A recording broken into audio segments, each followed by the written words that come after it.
Baik, terima kasih Roselin. Sepertinya 3 dulu aja ya Pak, kami Siap, jawab siap. dulu pertanyaan. Oke.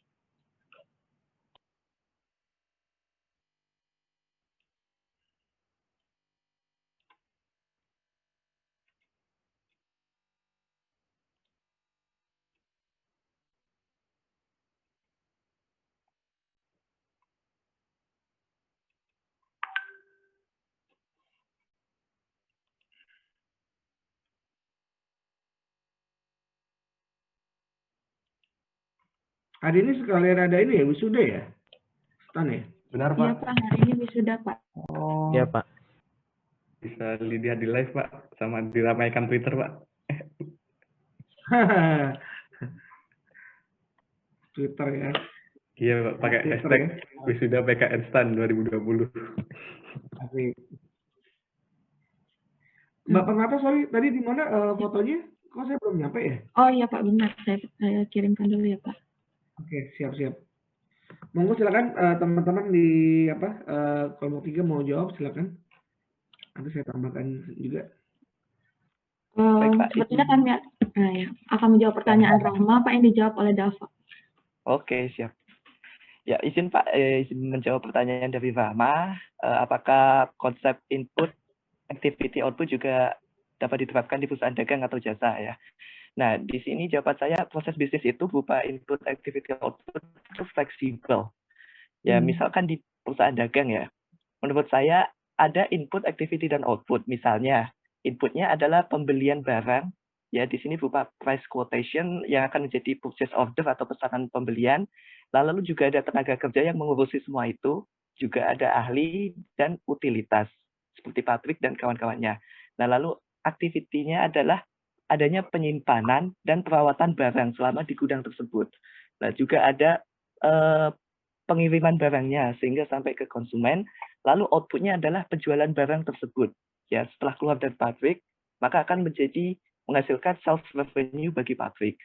Kemudian untuk perusahaan jasa, saya juga bisa mengidentifikasi input, activity, outputnya. Inputnya misal adalah tenaga kerjanya, terus ahli dan utilitas yang digunakan, alat-alatnya seperti itu. Activity-nya adalah pengerjaan jasa tersebut, lalu output-nya adalah hasil dari jasa tersebut yang akan memuaskan pelanggan. Nah, saya ambil contoh di sini gampangnya adalah jasa konsultasi pajak ya.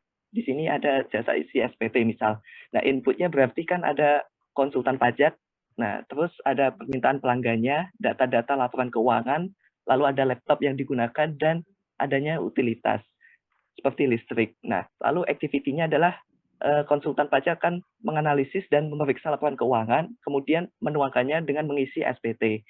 Nah, lalu output-nya nanti ada SPT yang sudah diisi dengan benar, lengkap, dan jelas. Nah, lalu apabila dirunut secara umum lagi, seperti yang dikatakan Marta mengutip buku tadi, kan proses bisnisnya adalah serangkaian langkah yang dilakukan bisnis untuk menciptakan nilai bagi pelanggan. Nah, berarti setelah itu, berarti perusahaan dagang dan jasa juga dapat menerapkan proses bisnis ini. Nah, ini akan lebih dijelaskan detail di pertemuan ke-7 nanti. Gitu, Pak. Terima kasih, Saya Pak. nambahin sedikit dari Dava, thank you Dava. Contohnya tadi konsultan pajak sih, ada yang mau jadi konsultan nih ya. Jadi selain tadi yang Dava sebutkan, ada tenaga konsultannya, lalu prosesnya adalah pengerjaan SPT, hasilnya adalah SPT tahunan. Saya bilang inputnya ada harus ditambah nih, selain konsultannya, yaitu yang paling penting adalah brandnya. Brandnya sebagai input. Kenapa? Saya ngejual jasa pengerjaan transfer pricing dokumen, paling saya ngejual per tahun tuh bisa nyampe angka 80 juta sampai 100 juta. Itu udah bagus banget kalau ada yang mau, gitu ya. Anda tahu berapa yang dijual sama EY, PwC untuk 1 tahun bikin Tipidok? Dia bisa jual angka di 300 sampai 500 juta setahun. Gila ya. Anda tahu Tipidok bentuknya kayak gimana? Pernah ngeliat kan? Atau belum? Nanti cari info, googling aja, contoh transfer pricing dokumen kayak gimana, itulah yang dia jual. ya apa yang EY, PwC, Deloitte jual, yang saya bilang 1 tahun bisa ngejual ke di pajak tuh 300 juta. Paling apa sih isinya? Kita ngejelasin kayak bikin tesis lah. PTA jualan ini apa namanya tandanya sawitnya dari sini. Tadi kan Anda jelaskan tuh proses bisnisnya sawit. Lalu diproses begini. Dijualnya kemana gitu kan? Nanti sawitnya dijualnya kemana? Dapat sawitnya dari mana? Dijual nanti kemana aja? 5 besar produsennya siapa? 5 besar pelanggannya nanti siapa aja? Kenapa harus kayak gitu? Nanti akan menunjukkan bahwa dia itu jualannya apakah ada hubungan istimewa apa enggak gitu kan? Nanti cari lagi data dari Bloomberg atau dari tools, dari software tentang harga-harga sawit dunia gitu kan. Harga sawit dunia, harga sawit dia jualannya misalnya ke Singapura. Harganya udah pakai harga marketnya Singapura apa enggak gitu kan. Jangan-jangan harganya sudah diturunin. Nah, transfer pricing gitu kan. Harga marketnya sekian, ternyata dia jualan sekian. Misalnya kan kayak gitu. Kayak gitu-gitu aja kok. Kalau misalnya kenapa dia bisa menjual segitu mahalnya, yaitu brandnya. EY, PwC, brandnya segitu. Kalau saya bilang, saya bisa membuat TP Doc yang digunakan, yang bisa wajib pajak gunakan, sesuai dengan requirement dari PMK 216, dan memang kebutuhan sesuai dengan KPP. Dan kita bisa mendampingi kalau misalnya memang nanti pemeriksa atau AR menanyakan dari TP Doc itu, gitu kan. Kita paham, dan kita bisa jualan, gitu kan. Itu angkanya beda banget. Yang saya jual sepertiganya dari EY atau Deloitte. Lebih murah. Brandnya beda. Gitu. Jadi kayak jasa itu sangat-sangat tergantung dari taste gitu kan. Dari siapa yang mengerjakan. Anda potong rambut di Joni Andrean bayarnya berapa? Mungkin bisa 100.000, 140.000. Potong rambut di tukang cukur dari Garut ya belakang kampus cuma 15.000 atau 20 kalau pakai AC gitu kan, sama aja, sama-sama cukur rambut, tesnya beda. Nanti kalau yang di Joni Andrean dikasih advice dikit, Bapak bagusnya jenis rambutnya kayak gini gitu kan, potongan rambutnya kayak gini. Ini ada treatment Pak buat rambut bla bla bla bla gitu kan. Sih, jadi ya itulah yang mungkin beda harganya. Lanjut, silakan. Kelompok 3. Ya, selanjutnya tadi ada pertanyaan dari Ara yang akan dijawab oleh Arneta, Pak. Oke, jadi pertanyaan Ara tadi adalah bagaimana reliabilitas dari ukuran returns to scale dalam proses bisnis dalam praktis, dan kemudian apa bedanya returns to scale dengan diminishing marginal returns. Sebelumnya menurut saya, return to scale sendiri sudah sering digunakan oleh berbagai macam perusahaan manufaktur, seperti perusahaan tekstil atau perusahaan kerajinan tangan dan lainnya. Selain itu, tak sedikit juga yang melakukan analisis terhadap return to scale ini. Lalu, perbedaan mencolok antara return to scale dengan diminishing marginal returns dapat dilihat pada jenis input yang diubah dan jangka waktunya. Kalau diminishing marginal return lebih melihat perubahan dalam input variabel dan merupakan metrik jangka pendek. Sedangkan return to scale adalah ukuran yang difokuskan pada perubahan input tetap dan merupakan metrik jangka panjang. Terima kasih, Kata.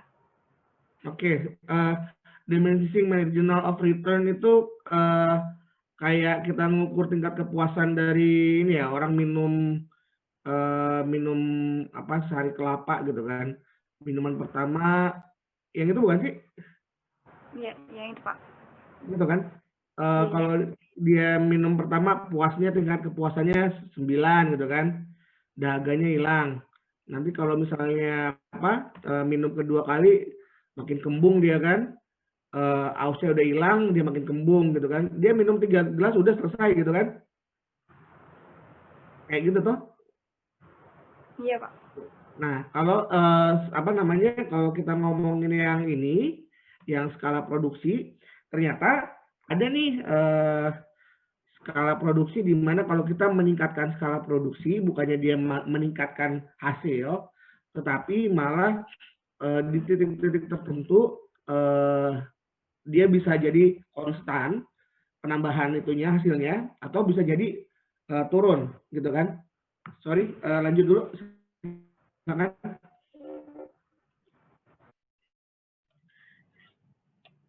Baik, kita ngelanjutin pertanyaan yang ketiga tadi aja dulu ya, dari Roselin. Jadi tadi Roselin bertanya mengenai apakah kenaikan input itu akan selalu diikuti dengan kenaikan output, dan apa saja faktor yang dipertimbangkan oleh perusahaan saat akan memutuskan menaikkan outputnya. Jadi di slide tadi udah disebutkan bahwa return to scale tadi loh, bahwa kenaikan input itu tuh sebenarnya nggak selalu diikuti dengan kenaikan output, karena disebutkan pada slide return to scale tadi kan ada 3 nih, ada yang dia increasing, ada yang dia konstan, ada juga yang dia decreasing. Jadi walaupun misalnya inputnya dinaikin, tapi nggak selalu outputnya itu juga sama naik gitu loh, diatur sama perusahaan bahwa bisa jadi walaupun inputnya itu naik, outputnya itu bisa juga naik, tapi juga bisa juga konstan dan juga bisa juga diturunin. Oke, saya kasih contoh, sorry, Permata, saya kasih contoh bubor. Anda tahu semua bubor kan? Bubor di Kalimongso ya? Apa? Kalimongso kan? Bukan. Bener ya? Kalimongso kan yang dekat kampus itu?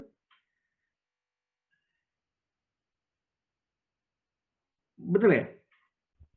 Iya, Pak. Benar, Pak. Oke. Ya, betul, Pak. Iya, Pak.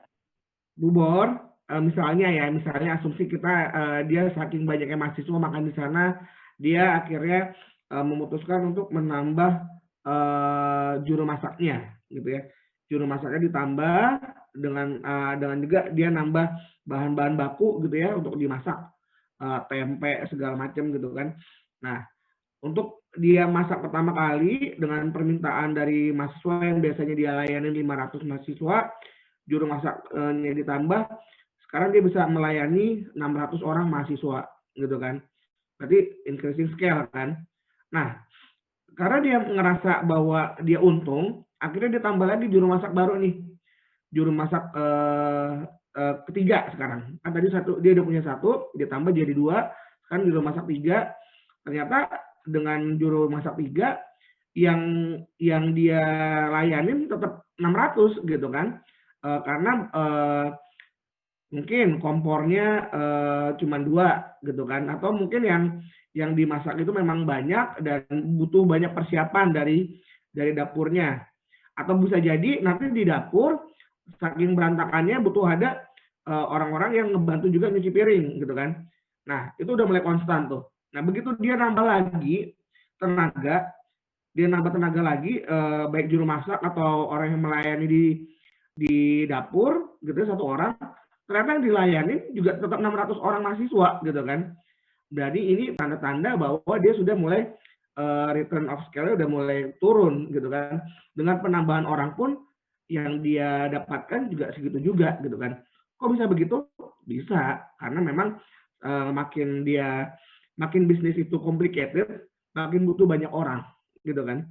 Makin butuh banyak hal yang akan dikerjakan gitu kan. Dan itu penambahan orang itu belum tentu dia akan menambah output atau hasil yang kita dapatkan gitu kan.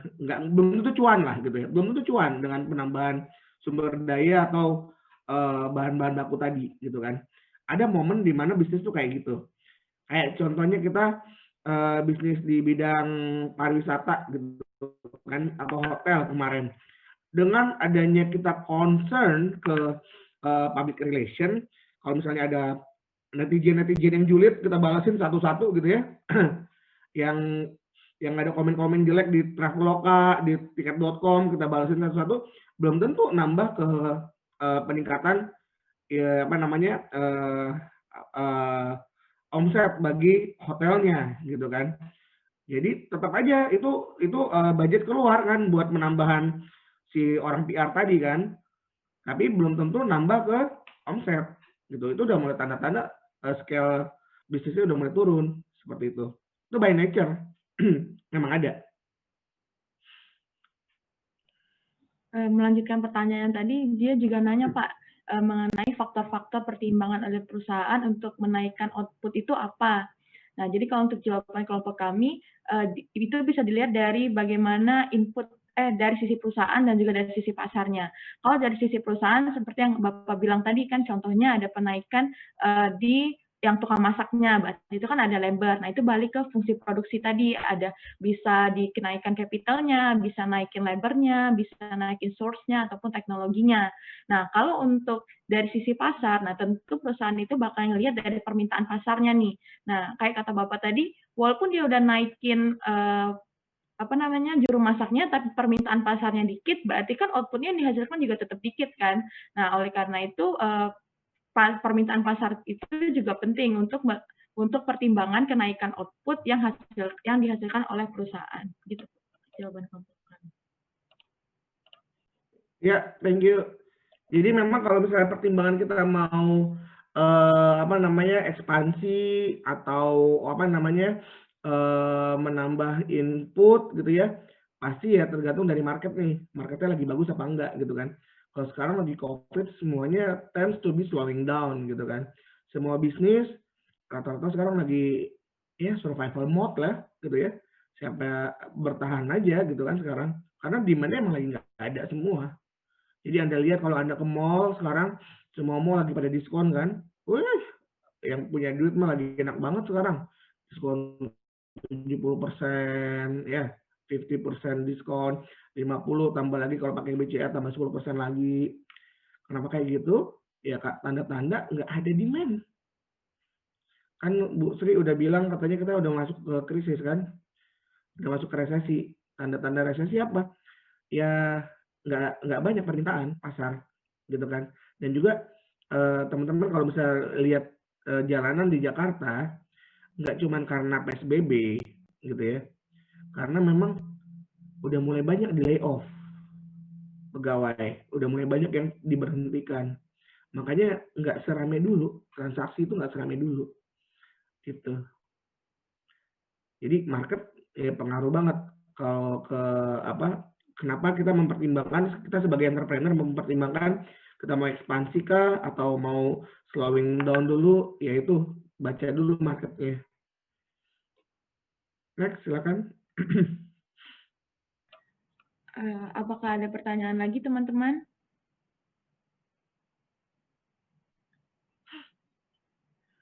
Kayaknya nggak ada deh Pak Diam. Apa mau dilanjutin ke yang kelompok 2 kemarin Pak? Boleh, kalau misalnya ada yang mau nanya tentang seputar kelompok 2 kemarin, ada yang masih ingat tadi tentang apa?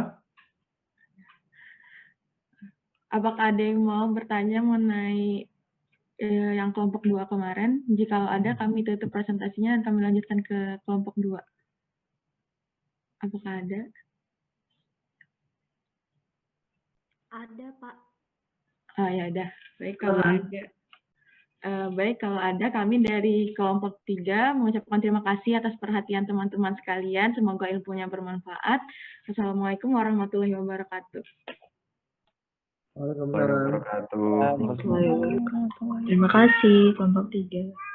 Terima kasih teman-teman dan Bapak telah memberikan kesempatan. Silakan, Dava. Siapa? Yang tadi nanya? Oh, Trivena, silakan Trivena. Oh, bukan. Tadi yang nanya siapa? Sarita. Saya, Pak.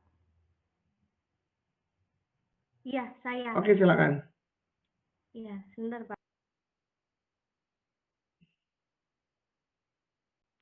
Saya Sarita Sarani, absen 26, izin bertanya. Kemarin pada slide bagian 2 tentang fokus pada proses bisnis, terdapat peralihan dari primitive manufacturing ke modern manufacturing. Nah, di sini yang ingin saya tanyakan, itu kan tidak semua hal di dunia itu isinya negatif-negatif aja. Jadi mungkin ada kelebihannya. Nah, apa sih kelebihan dan kelemahan dari primitif dan juga modern manufacturing itu? Walaupun primitif kan bukan berarti jelek, dan walaupun modern juga belum tentu selalu baik. Nah, itu aja Pak. Terima kasih. Ya, terima kasih Sarita. Kelompok 2 mana nih? Mau bantu jawab? Hadir, Pak. Boleh, silakan.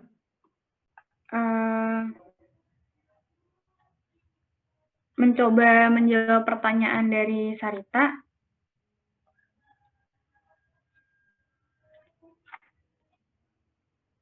Halo, apakah terdengar? Ya, kedengeran.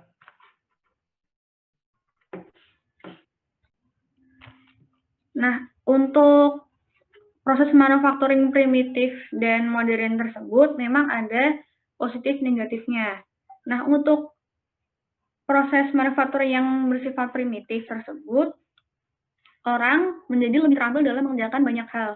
Namun, negatifnya, orang itu dalam melakukan pekerjaannya kurang efisien karena dia harus melakukan banyak hal, tidak terfokus pada satu hal.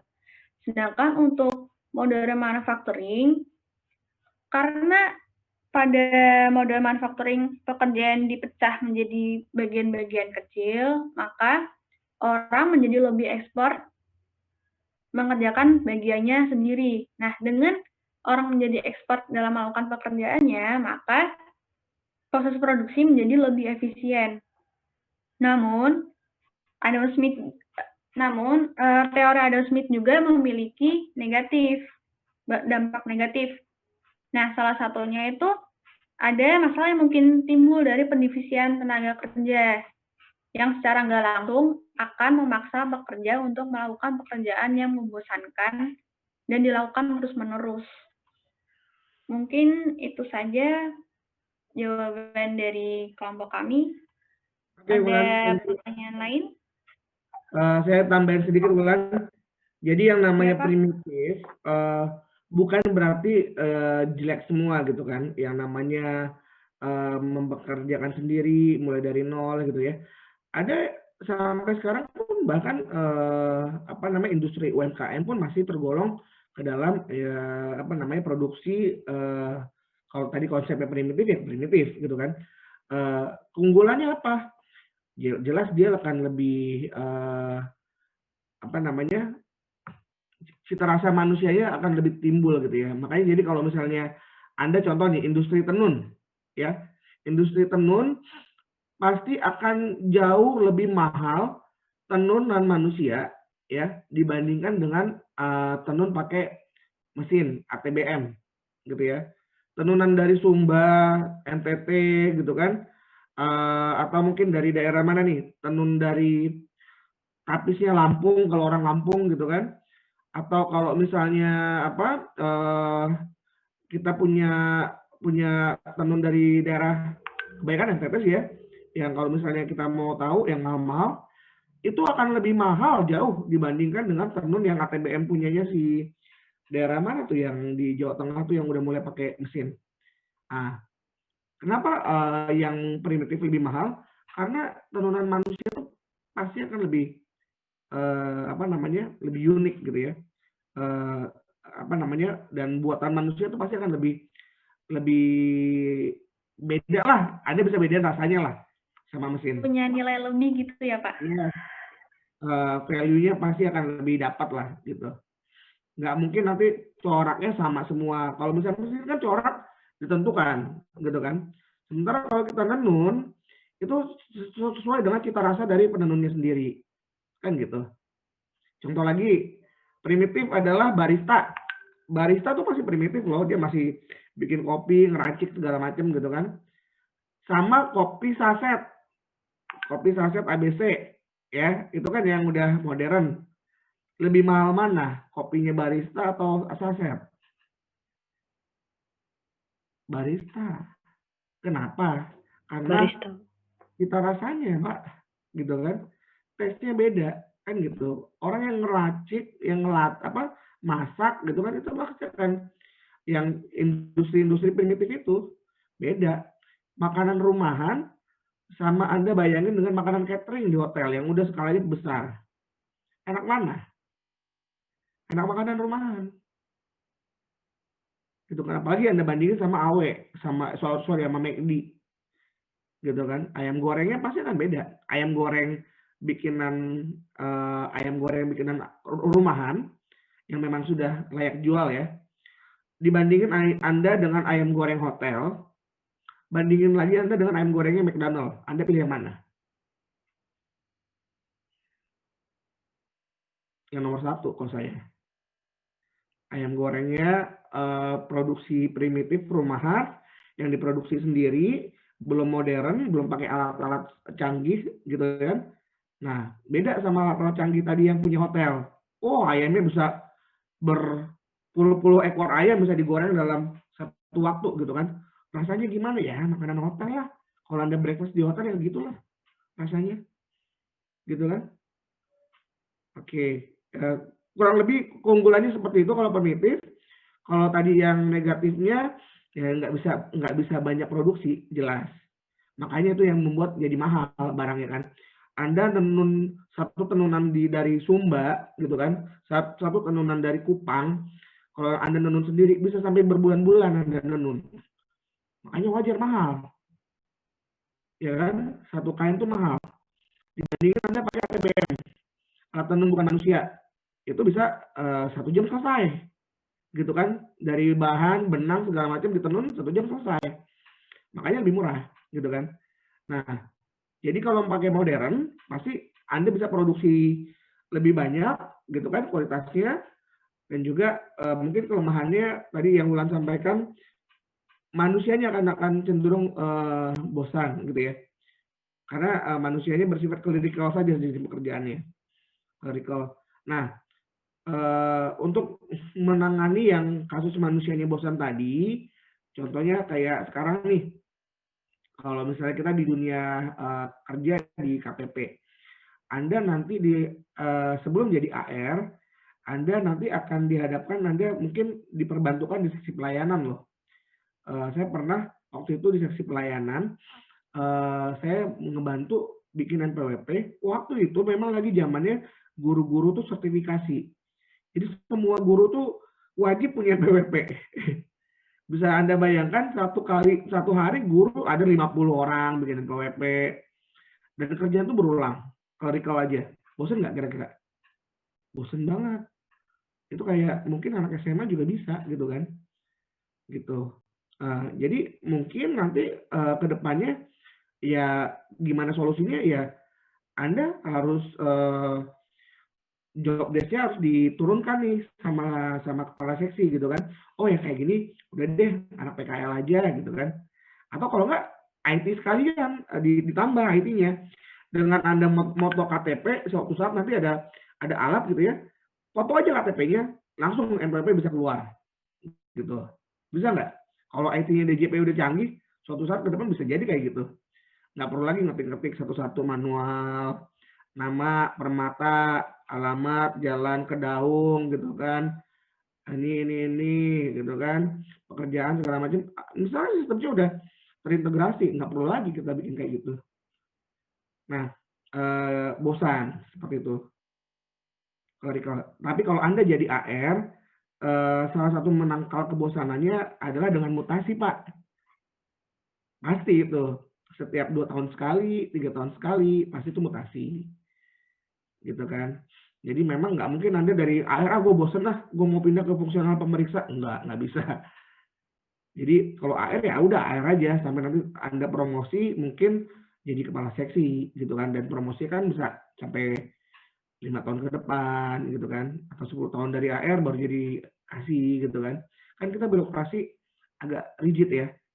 Jadi dunianya memang dunia yang clerical, birokrat gitu kan. Jadi untuk menghindari kebosanan biasanya kalau di kita mutasi tadi gitu. Nggak bosan lah orang baru setahun di Jakarta tiba-tiba besok ada penempatan di Pematang Siantar gitu kan. Nggak ada yang bosan dong. Pengalamannya jadi banyak kan. Mungkin ada lagi yang lain? Makasih ya Pak. Terima kasih Wulan. Izin bertanya, Pak. Sama-sama, Sarita. Halo, cek. Oh, Vicky, silakan Vicky. Ya, Pak. Iya, sih. Oke.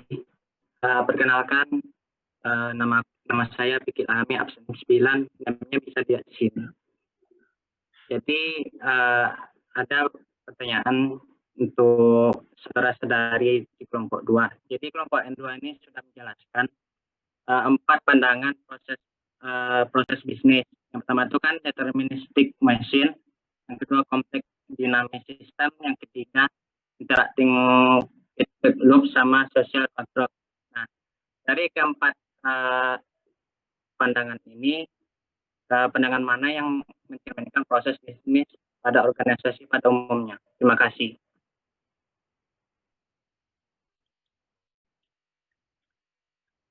Oke, Vic. Silakan kelompok 2. Anda boleh sambil makan boleh ya. Izin Pak, ada yang bertanya di grup WA. Karena gangguan koneksi, dari Reski Agung Saputra ingin bertanya ke materi kelompok 2. Kemarin slide 7, pekerjaan yang kompleks dilakukan dengan pembagian berbagai divisi agar lebih spesialis dan efisien. Yang ingin saya tanyakan, bagaimana memfasilitasi orang-orang yang ada di divisi tersebut agar tetap bisa mengembangkan diri. Dari pertanyaan Reski. Ya, hampir sama sih seperti yang tadi disampaikan sama sama Sarita. Kelemahan dari yang departemen neutralisasi itu apa ya gitu ya. Silakan mungkin kelompok 2 dulu nanti, atau teman-teman yang lain juga boleh ngebantu. Izin mencoba menjawab pertanyaan Fik, Pak. Ya, silakan Mas Muhammad siapa nih? Muhammad Ramadan, Pak. Ramadan. Oke. Iya. Jadi menurut kelompok kami dari 4 pandangan bisnis tersebut, yang paling umum itu pandangan yang keempat, yakni social construct. Namun bukan berarti semua perusahaan itu menggunakan pandangan tersebut. Mengapa? Karena pandangan tersebut itu sangat mungkin bisa digunakan oleh semua perusahaan, tergantung bagaimana proses bisnis perusahaan tersebut. Setiap pandangan tersebut memiliki sudut pandang masing-masing, memiliki kelebihan dan kelemahan masing-masing. Jadi apabila suatu perusahaan itu ingin menerapkan suatu pandangan itu, nggak bisa hanya melihat satu pandangan aja, fokus di satu pandangan. Namun harus membandingkan pandangan satu dengan pandangan lain. Terus mengapa menurut kelompok kami pandangan keempat yaitu social construct itu yang paling umum? Karena dalam pandangan keempat tersebut atau social construct itu paling banyak melibatkan faktor manusia, di mana masing-masing manusia tersebut sangat dipengaruhi oleh bawaan individunya. Semisal sifat, karakter, ekspektasi dari masing-masing individunya dalam menjalankan proses bisnis. Di mana itu sangat tergambarkan dari banyak proses bisnis yang ada yang sekarang, di mana semisal kita balik lagi ke PT Indofood di kelompok 3 tadi, itu kan juga meskipun dalam suatu perusahaan tersebut sudah terbilang maju, dalam prosesnya menjalankan proses bisnisnya itu pasti banyak terjadi negosiasi, di mana sebagaimana yang dijelaskan dalam pandangan keempat ini.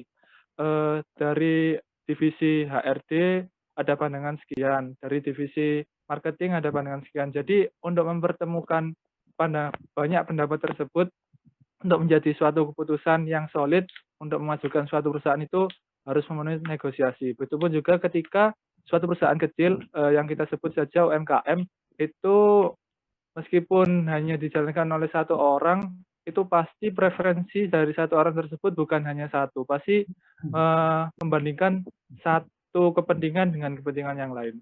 Demikian, Mbak. Semoga bisa menjawab. Iya, saya sepakat dengan Ramadan bahwa memang sekarang cenderung balik lagi ke manusia gitu ya. Jadi kalau misalnya dulu ada Smith, revolusi industri, semuanya serba mesin gitu kan, serba cepat. Sekarang balik lagi nih, kebutuhan kita konsumen tuh apa gitu kan. Yang namanya taste gitu kan. Kayak contohnya tadi Indomie deh. Kenapa? Pernah dengar kan kalau Indomie dinobatkan sebagai mie instan terenak dari 10, ada Indomie goreng ya. Indomie goreng di bawahnya ada dari ramen dari Jepang, ada yang dari Korea, ada mie gaga Malaysia segala macam gitu kan. Ternyata lagi-lagi yang membuat itu menjadi dipilih karena kan rasa kan. Jadi orang-orang cenderung ngelihat sekarang makan mie itu bukan cuman kenyangin perut doang, gitu kan. Makan Indomie itu bukan cuma kenyangin perut, tapi sekarang gue punya pilihan nih dibanding gue beli mie instan yang lain, ya gue pilih Indomie karena rasanya paling enak, gitu kan. Jadi balik lagi nih ke manusia, gitu kan. Bagaimana memenangkan hati manusia, itulah yang memenangkan bisnis sekarang, gitu kan. Bagaimana sekarang bisnis sekarang kita tahu sendiri sangat concern ke CSR, ya, corporate social responsibility. Semua bisnis yang udah bagus-bagus pasti ada dana CSR-nya. Semua bisnis di BUMN pasti ada dana CSR. Kenapa? Karena tujuannya untuk itu memenangkan hati masyarakat gitu kan. Yang namanya CSR kan kalau misalnya kita dari sisi cost, orang accounting itu biaya kan. Biaya, lu ngapain sih bikin taman, bikin apa namanya musola atau bikin WC umum di daerah terpencil, nggak pengaruh ke ini kita kan, nggak pengaruh ke profit kita kan. Tetapi kalau masyarakat menilai, oh ini company-nya peduli dengan lingkungan, gitu kan, company-nya peduli dengan kembali lagi ke masyarakat dana-dana itu, gitu kan. Jadi orang akan lebih loyal, kan gitu. Jadi balik sekarang tends to be ke manusianya, gitu kan. Oke, ada lagi yang belum terjawab kah? Terima kasih Pak dan juga Rama. Menjawab pertanyaan dari Reski tadi Pak, yang bagaimana cara perusahaan memfasilitasi orang-orang untuk tetap bisa mengembangkan diri kalau tetap di spesialisasinya. Mungkin dari perusahaan atau biro SDM mungkin bisa melakukan kegiatan-kegiatan yang berbau improve diri, mengembangkan diri seperti pelatihan ataupun seminar-seminar.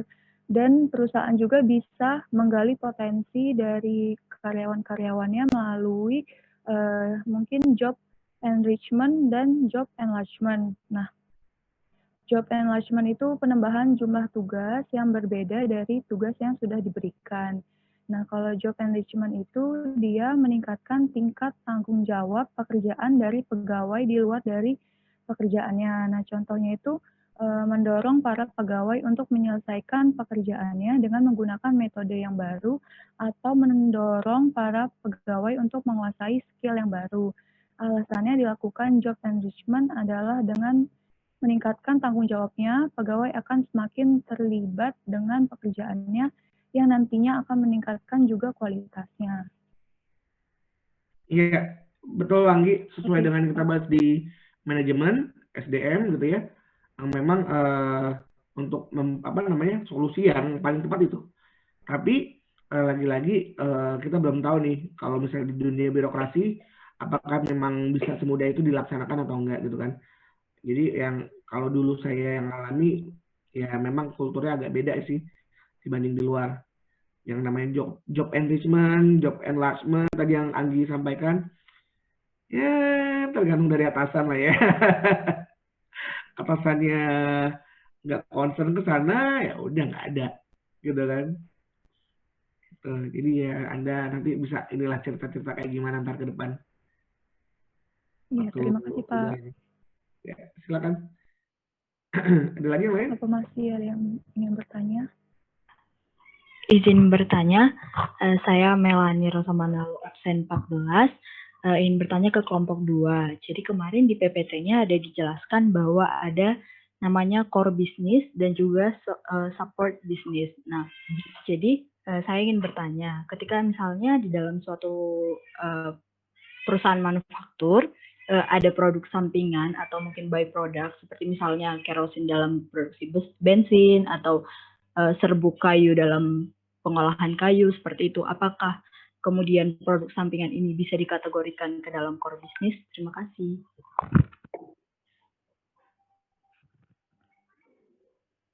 Oke, kalau misalnya dia menghasilkan produk sampingan, biasanya kalau misalnya kita kan di laporan tuh ditulisnya other income gitu ya. Other income atau mungkin juga tetapi tergantung dari si kebijakan dari perusahaan sih.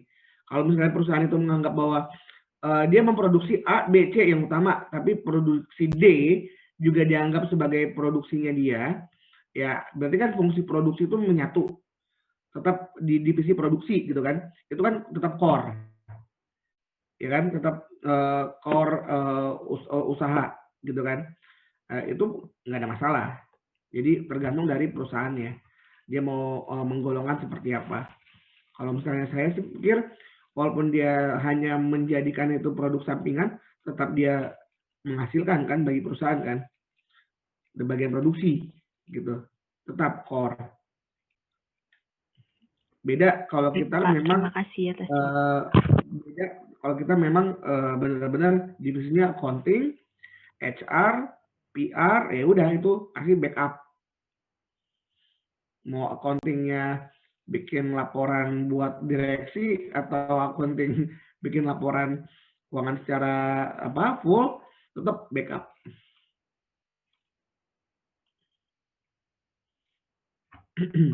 Baik Pak, terima kasih. Ada lagi?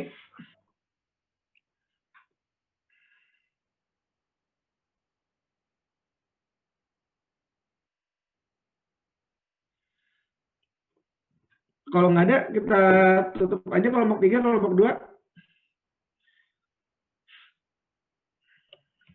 Boleh Pak, sepertinya tidak ada yang bertanya lagi. Siap, kalau gitu terima kasih teman-teman. Terima kasih kelompok 2, kelompok 3 yang telah presentasi juga. Presentasi hari ini menarik, yang tadi disampaikan ada dari bagaimana kita mulai dari gandum sampai ke Indomie gitu ya. Tadi kita sudah sama-sama juga dengarkan bagaimana kelapa sawit gitu kan. Oke, mudah-mudahan kelompok selanjutnya juga bisa dapat resource dari industri lain ke depan. Terima kasih atas perhatiannya teman-teman semua hari ini. Saya juga mohon doa. Kemarin saya baru saja interview dengan komisaris dari PT SDP. Jadi saya diinterview oleh komisaris utama dan 2 komisaris lainnya untuk posisi komite manajemen risiko di PT SDP. Tapi saya nggak tahu sih, belum tahu dapat apa enggak. Jadi mohon doa dari teman-teman gitu kan. Kalau misalnya bisa, mudah-mudahan kita bisa buat sinergi untuk alumni-alumni STAN yang sudah mulai berkarir di BUMN ya. Ada beberapa yang sudah menjadi komite audit, komite manajemen risiko yang saya tahu. Ada juga beberapa teman-teman alumni STAN yang sudah bahkan menjabat di direksi atau komisaris dari BUMN. Mohon doanya dari teman-teman semua. Oke, kalau sudah saya tutup. Assalamualaikum warahmatullahi wabarakatuh. Selamat siang semua. Makasih ya. Waalaikumsalam warahmatullahi wabarakatuh. Terima kasih banyak Pak.